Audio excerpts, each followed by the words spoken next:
সোনারগাঁওয়ে সাবেক প্রতিমন্ত্রী অধ্যাপক মোহাম্মদ রেজাউল করিম এর বর্ণাঢ্য র্যালিতে হাজারো মানুষের ঢল। সোনারগাঁও, নারায়ণগঞ্জ থেকে এম মনির হোসেন এর রিপোর্ট। নারায়ণগঞ্জের সোনারগাঁওয়ে জাতীয় সংহতি দিবস উপলক্ষে সাবেক প্রতিমন্ত্রী অধ্যাপক মোহাম্মদ রেজাউল করিম এর নেতৃত্বে জাতীয় সংহতি দিবস উপলক্ষে গাড়িবহরের বর্ণাঢ্য র্যালিতে হাজারো মানুষের ঢল নেমেছে। 10 নভেম্বর সোমবার দুপুরে সোনারগাঁও থানা ও সিদ্ধিরগঞ্জ থানা এলাকায় রং-বেরঙের বিভিন্ন গাড়িবহর নিয়ে ধানের শীষের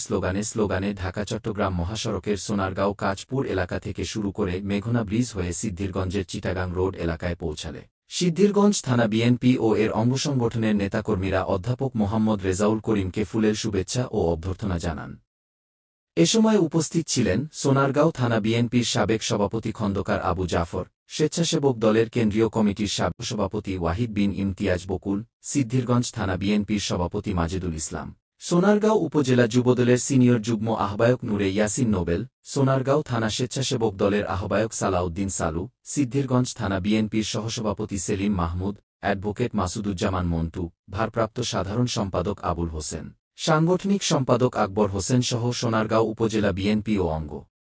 সংগঠনের বিভিন্ন নেতৃত্ব এলাকার হাজারো জনসাধারণ।